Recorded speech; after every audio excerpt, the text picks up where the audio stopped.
우리에게 주시는 하나님의 말씀은 레위기 8장 1절로 21절입니다.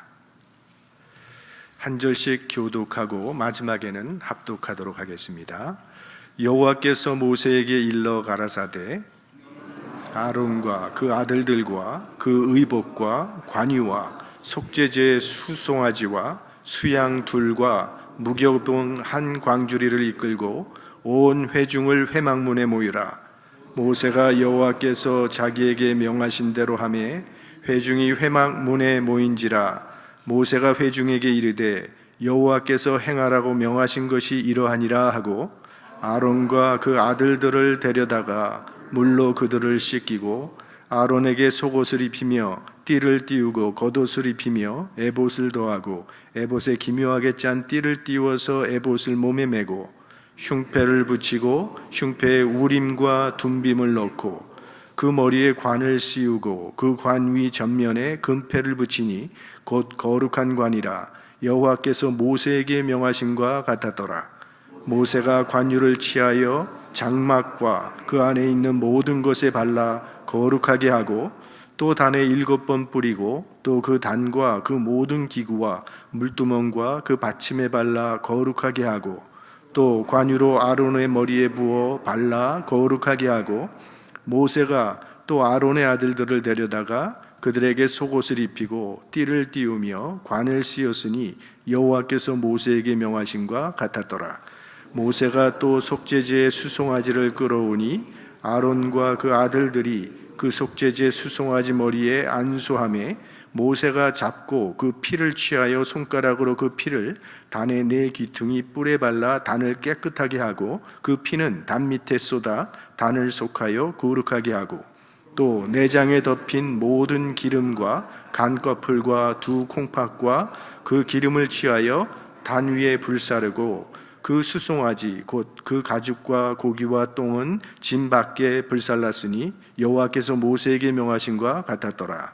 또 번제의 수양을 드릴새 아론과 그 아들들이 그 수양의 머리에 안수하며 모세가 잡아 그 피를 단 주위에 뿌리고 그 수양의 각을 뜨고 그 머리와 각든 것과 기름을 불사르고 물로 내장과 정갱이들을 씻고 그 수양의 전부를 단 위에 불사르니 이는 향기로운 냄새를 위하여 드리는 번제로 여호와께 드리는 화제라. 여호와께서 모세에게 명하심과 같았더라. 아멘. 자, 레위기 7장까지는 그동안 여러 가지 하나님께 드리는 제사의 방법을 설명했고 이제 8장에서는 그 제사를 지낼 제사장의 위임식을 거행하는 그런 장이 되는데 아마 여러분이 기억을 하신다면 작년에 우리가 출애굽기 큐티를 할 때 출애굽기에 나왔던 내용입니다. 이미 하나님께서 명령하셨던 바인데 이제 그 하나님께서 모세에게 명하신 대로 모든 성막의 기구들 그리고 성막이 다 완성되었기 때문에 이제 이 제사장 위임식을 거행하게 되는 것이죠. 실행에 옮기게 된다는 거예요. 그래서 이스라엘의 초대 제사장은 5명입니다. 아론과 그의 아들 나답과 아비우 그리고 엘르아살과 이다말까지 이렇게 5명이 초대 제사장으로 세움을 받게 됩니다. 하나님께서 이 제사장의 위임식을 거행하는데 먼저 온 회중을 집합을 시킵니다. 온 회중을 모이게 해서 회막문에서 이 제사장의 위임식을 거행하게 되는데 그 이유는 이 제사장의 직분은 하나님께서 선택하신 것이고 하나님께서 이 제사장에게 제사장의 권위를 위임하셨다는 것을 온 백성들에게 나타내주기 위해서 이렇게 하시는 것입니다. 그래서 백성들에게 이 제사장의 권위를 인정하도록 온 회중 앞에서 제사장의 위임식을 거행합니다. 또한 제사장 자신에게는 자기가 해야 할 일이 얼마나 막중하고 거룩한 일임을 깨닫게 하므로 하나님께서 맡겨주신 이 사명에 철저하게 헌신토록 하기 위해서 온 회중 앞에서 이제 제사장 위임식을 거행하게 되는데 이제 이 본문에 나오는 이 위임식 절차를 우리가 간단하게 살펴볼 텐데 이게 뭐 제사장의 이런 위임식을 했구나 이렇게 생각하시면 안 되고 성경은 우리를 제사장이라고 부릅니다. 너희는 택하신 족속이요 왕 같은 제사장이라고 하셨어요. 그러니까 이것은 나에게 주는 메시지구나. 하나님께서 제사장 된 나에게 요구하시는 것이 무엇인가를 생각하면서 이 말씀을 살펴보면 훨씬 유익합니다. 그리고 이 제사장의 그 위임 절차를 보면 고대 왕자들의 즉위식과 비슷하다고 그렇게 이야기를 합니다. 그 당시에는요, 오늘날 같이 정치와 종교가 구분되어 있지 않았습니다. 그때는 정치와 종교가 하나였어요. 하나님께서 직접 통치하시는, 그때는 왕이 없었거든요. 그러니 굉장히 거룩하고 영광스러운 그런 위임식이 되는 겁니다. 자, 가장 먼저 이 제사장으로 부름받은 아론과 그 아들들을 물로 그 몸을 깨끗하게 씻기는 그런 일을 합니다. 그러니까 하나님의 일을 하려는 자들은 정결해야 한다는 그런 의미죠. 거룩해야 한다는 것입니다. 거룩이란 뜻은 늘 구분한다, 구별한다라는 그런 뜻입니다. 그러니까 하나님께서 제사장에게 원하시는 것은 구분된 삶이라는 거예요. 구별된 삶, 거룩한 삶을 하나님께서 원하시는데, 이거는 단지 위임식 때만 그들의 몸을 씻은 건 아닙니다. 제사장들은 항상 회막에 들어갈 때는 그 회막 그 앞에 물두멍이 있지 않습니까? 번제단과 성막 중간에 물두멍이 있는데 거기서 반드시 손과 발을 씻고야 들어갈 수 있도록 늘 정결을 하나님께서 요구하셨습니다. 그러니까 하나님은 거룩하신 분이기 때문에 하나님을 섬기는 자는 거룩할 것이요, 또 그 거룩한 삶을 통해서 영광의 하나님을 나타내야 한다는 그런 말씀입니다. 자, 이렇게 정결 예식을 마친 후에 이제 제사장의 의복을 입혀줍니다. 띠를 띠고 관을 씌웠다고 하는데, 이건 제사장의 그 옷에, 제사장의 이 옷은 아주 그 제사장 직분이 얼마나 영광스럽다는 것을 보여주는 그런 것입니다. 그리고 이거는 그리스도인들이 입는 예수 그리스도의 의의 옷을 상징하는 것이기도 합니다. 자, 이런 거룩한 옷을 입고 흙탕물에 들어가서 노는 사람은 없을 것입니다. 주님께서 우리에게 영광스러운 의의 옷을 입혀주셨으니 영광스러운 신분에 걸맞는 삶을 살아가야 한다는 그런 뜻일 것입니다. 그 다음에 관유를 장막과 그 안에 있는 모든 성물, 그리고 제단에 7번 뿌리고 그 제단과 물두멍과 받침 모든 것에 발랐다고 했어요. 관유라고 하는 것은 여러 가지 종류의 희귀한 기름들을 섞어서 만든 것인데, 이건 오로지 종교 예식 때만 사용할 수 있는 거룩하고 특별한 기름입니다. 다른 데는 사용할 수가 없어요. 이런 관유를 대제사장인 아론의 머리에 부었다고 했습니다. 이스라엘 백성들은 이 모습이 너무나도 거룩하고 은혜롭게 보았던 거예요. 그래서 그 광경을 묘사한 시가 시편 133편 아닙니까? 형제가 연합하여 동거함이 어찌 그리 선하고 아름다운고, 머리에 있는 보배로운 기름이 수염 곧 아론의 수염에 흘러서 그 옷깃까지 내림 같고 헐몬의 이슬이 시온의 산들의 내림 같도다. 거기서 여호와께서 복을 명하셨나니 곧 영생이로다. 이게 결국은 대제사장의 머리에 붙는 그 관유의 모습을 보면서 거기에 감동을 받아서 쓴 시라고 볼 수 있는데요. 대개 제사장들은 수염을 기르게 했습니다. 지금도 유대인들 랍비들 보면 다 수염을 기르고 있지 않습니까? 그래서 머리에 기름을 부으면 어떻게 되겠어요? 이게 얼굴에 흘러서 수염으로 가게 됐죠. 근데 수염에서 멈추는 게 아니라 또 수염에서 흘러서 옷에 다 적시게 되고 결국 사람 전체를 기름으로 적셔지게 하는 것. 이 관유는 성령을 의미하는 것으로 하나님께서 선택하신 제사장에게 성령의 충만을 허락하심으로 하나님의 뜻을 수행케 하신다는 그런 의미가 있습니다. 그리고 마지막 순서는 제사입니다. 14절에 보면 모세가 또 속죄제의 숫송아지를 끌어오니 아론과 그 아들들이 그 속죄제 숫송아지 머리에 안수하며, 자, 제일 먼저 드리는 제사는 속죄제예요. 그러니까 숫송아지를 회막 앞으로 끌어오면 거기에 아론과 그 아들들이 그 숫송아지의 머리에 안수를 합니다. 자, 이 안수하는 것은 모든 죄를 그 짐승에게 전가하는 의식이라고 말씀을 드렸죠. 그리고 그 송아지를 잡아서 모세가 손가락으로 피를 찍어서 그 번제단의 네 귀퉁이, 모서리에 뿔이 달려 있잖아요. 그 네 뿔에 피를 바르도록 그렇게 했고, 그 다음에 나머지 모든 피는 제단 밑에 쏟습니다. 이거는 십자가에서 모든 피를 쏟아내신 우리 예수 그리스도를 상기시키는 그런 모습이죠. 그러니까 예수 그리스도의 피로 제사함 받는 것을 의미하는 겁니다.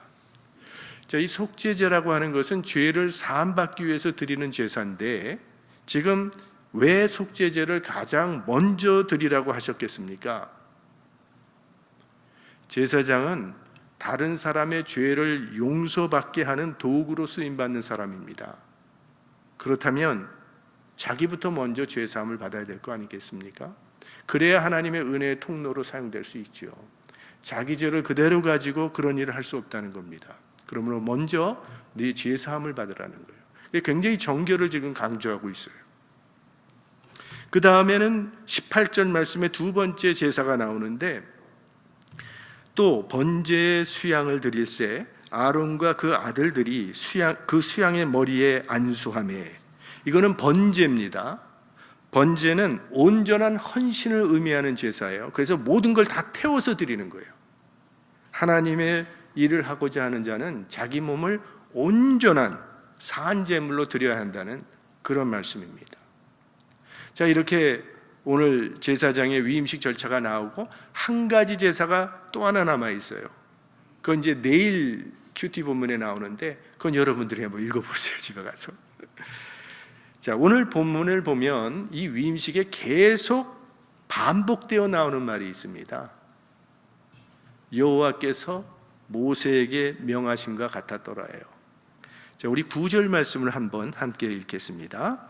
그 머리에 관을 씌우고 그 관 위 전면에 금패를 붙이니 곧 거룩한 관이라 여호와께서 모세에게 명하신 것 같았더라. 13절이요. 모세가 또 아론의 아들들을 데려다가 그들에게 속옷을 입히고 띠를 띄우며 관을 씌웠으니 여호와께서 모세에게 명하신 것 같았더라. 17절. 그 숫송아지 곧 그 가죽과 고기와 똥은 진 밖에 불살랐으니 여호와께서 모세에게 명하신 것 같았더라. 21절. 물로 내장과 정갱이들을 씻고 그 수양의 전부를 단 위에 불사르니 이는 향기로운 냄새를 위하여 드리는 번제로 여호와께 드리는 화제라. 여호와께서 모세에게 명하신 것 같았더라. 그러니까 여호와께서 모세에게 명하신 것 같았더라고 하는 동일한 말씀이 4번이나 지금 반복되어 나옵니다. 하나님의 말씀대로 따르는 것이 얼마나 중요하다는 것을 지금 강조하고 있는 그런 말씀입니다. 레위기를 이제 좀 더 읽어 내려가면 아론의 큰아들 나답과 둘째 아들 아비후가 죽임을 당하는 이야기가 나오죠. 아마 다 기억하실 것입니다. 그들이 왜 죽임을 당하는가 하면, 분향단에는 꼭 하나님이 지시하신 불만을 사용하도록 되어 있는데, 이 나답과 아비후가 하나님의 말씀대로 하지 않고 그저 자기 마음대로 똑같은 불이니까 다른 불을 사용하는 바람에 하나님의 진노가 임해서 현장에서 죽임을 당하는 그런 끔찍한 일이 일어나게 됩니다. 레위기 10장 1절과 2절 말씀을 제가 한번 읽어드릴게요. 아론의 아들 나답과 아비후가 각기 향로를 가져다가 여호와의 명하시지 않은 다른 불을 담아 여호와 앞에 분향하였더니 불이 여호와 앞에서 나와 그들을 삼킴에 그들이 여호와 앞에서 죽은지라. 이렇게 돼 있어요. 우리 삶 가운데 옳고 그름의 판단 기준은 하나님의 말씀이 되어야 한다는 것입니다. 우리는 우리가 판단해서 옳고 그름의 기준을 따지길 좋아하고, 혹은 세상의 기준을 놓고 이게 옳고 그른가를 따지는 경우가 많은데, 신앙은 하나님 판단 기준에 옳은가 옳지 않은가를 묻는 것입니다. 그리고 그 하나님의 기준이라는 것은 바로 하나님의 말씀입니다. 말씀이 기준이 되지 않으면 결코 옳고 그름의 판단 기준이 결국은 나 자신이 될 수밖에 없고, 그래서 문제는 내 기준과 하나님의 기준이 일치하지 않을 때가 많다는 것이죠. 사무엘이 하나님의 명을 받아서 이새의 아들 중에 왕을 세우라는 그런 명령대로 이새의 집에 갔을 때, 이새는 자기 아들 중에 다윗은 왕의 후보감이 될 수 없다고 벌써 판단을 한 겁니다. 그래서 사무엘에게 보여주지도 않지 않습니까? 너 형들 양 치는 거 좀 가서 그거 지키고 있으라고. 형들이 좀 사무엘 선지자를 만나야 될 것 같다고. 그래서 다윗은 보여주지도 않았어요. 사무엘도 이새의 다른 아들들을 보고 왕감으로 생각했습니다. 그런데 하나님은 다 물리치시고 다윗을 왕으로 세우셨다는 거예요. 때로 하나님의 말씀이 어리석게 보일 수도 있고 시대에 뒤떨어진 말씀같이 보일 때가 있습니다. 그러나 지금까지 세상의 모든 것은 변했으나 오직 하나님의 말씀만이 변하지 않고 영원히 서 있는 것입니다. 그러므로 하나님의 말씀은 잘 이해가 되지 않더라도 어린아이처럼 마음을 열고 믿고 받아들이라는 겁니다. 하나님의 생각은 우리의 생각보다 높고 하나님의 길은 우리의 길보다 높기 때문이죠. 얼마 전에 애리조나 기독교 대학에서 조사를 했는데 미국의 기독교 신앙을 가지고 있는 부모 중에 성경적 세계관을 가지고 있는 부부는 4%라고 말을 했어요. 나머지는 다 혼합적인 세계관을 가지고 있다, 이렇게 얘기를 했습니다. 그러니까 혼합적인 세계관이란 뭐 자기가 중심이 될 수 있고 세상에 돌아가는 그걸 보면서 거기에 맞춰서 세상을 바라보고 있다는 그런 뜻이가 되는 거죠. 그런데 이게 또 심각한 거는 젊은 부모일수록 혼합주의적 세계관을 더 많이 가지고 있다는 거예요. 전체적으로 보면 4%지만 아마 젊은 부부는 한 2% 정도밖에 되지 않는다는 겁니다. 그래서 오늘날 자라나고 있는 아이들은 영적으로 대단히 불리한 상황에 놓여 있다는 그런 연구 결과를 발표했습니다. 무엇이 옳고 무엇이 그른지 명확한 판단이 서지 않는 이 혼란한 세상 속에서 우리 하나님의 백성들은 하나님의 말씀을 기준으로 삼고 하나님의 말씀대로 따라 살아가는 믿음의 사람들이 되시기를 소망합니다. 자, 하나님께서 아론을 초대 대제사장이라고 하는 영광스러운 직분을 주셨는데 아론이 어떤 사람입니까? 아론은요, 금송아지를 만들어서 이스라엘 백성들로 하여금 우상 섬기는 일을 동조했던 사람이 아론이에요. 그런 사람을 용서하시고 하나님과 백성 사이에 중재하는 제사장으로 세우신 것입니다. 그리고 그를 통해서 하나님께서 제사함의 은혜를 베풀어 주셨다는 거예요. 그러니까 그런 사람의 중보도 효력이 있었다면 흠없는 대제사장인 예수 그리스도의 중보는 얼마나 크고 얼마나 확실하겠습니까? 아론은 날마다 백성의 죄를 사하는 제사를 드려야 했지만 예수 그리스도께서는 십자가에서 단번에 영원한 제사를 드리심으로 우리의 모든 죄를 다 깨끗이 사하여 주신 것입니다. 우리가 아론을 보면 알 수 있는 것처럼 이 제사장이라고 하는 직분이 또 그 사람이 뭐 특별한 사람이 아닙니다. 다른 사람과 하나 다를 것이 없어요. 그 아론이 더 의롭거나 경건하거나 해서 제사장 직분을 얻은 게 아닙니다. 다만 하나님께서 그를 선택하셨다는 것 외에는 다를 것이 없습니다. 우리들도 마찬가지죠. 우리들도 아론처럼 흠이 많은 사람인데 하나님께서 자격 없는 자격 없는 우리들을 하나님의 은혜로 부르시고 제사장이라고 하는 영광스러운 직분을 우리에게 부여해 주신 것입니다. 아무 자격 없는 자가 선택받은 것이에요. 그러니 무슨 힘으로 우리가 하나님의 역사를, 제사장의 역할을 감당할 수 있겠습니까? 오직 성령의 도우심이 있어야만 하나님께서 맡겨주신 사역을 감당할 수 있는 것이죠. 아론의 머리에 붙는 그 관유는 성령을 의미한다고 말씀을 드렸습니다. 하나님께서 우리에게도 성령을 보내주셨습니다. 이 성령의 도우심을 힘입어 하나님의 역사를 이루어가라는 거죠. 제사장은 하나님과 사람 사이의 화해를 중개하는 사람입니다.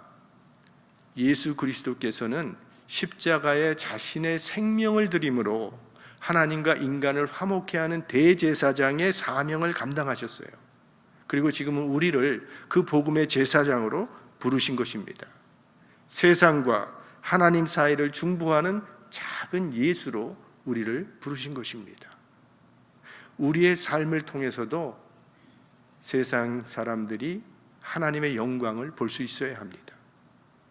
우리의 삶을 통해서 예수 그리스도가 구주 되심을 선포하는, 증거하는 그런 삶을 우리가 살아야 한다는 것입니다.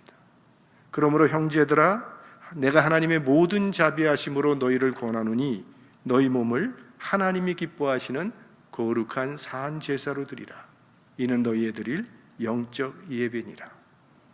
우리의 삶이 하나님의 나라를 세우는 거룩한 산 제물이 될 수 있기를 주님의 이름으로 축원합니다. 하나님 아버지, 아무 자격 없는 저희들을 주님의 자녀 삼아 주시고 또 이 세상의 복음의 제사장으로 불러주셨습니다. 제사장답게 정결한 삶을 살아가게 하여 주시고 우리의 힘으로는 할 수 없사오나 성령님을 의지해서 맡긴 직분 감당해 나가는 우리가 되게 하여 주시옵소서.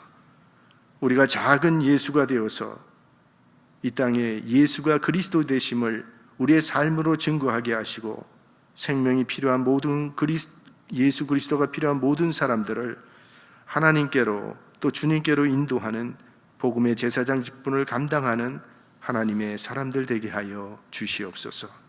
우리 구주 예수님의 이름으로 기도드립니다. 아멘.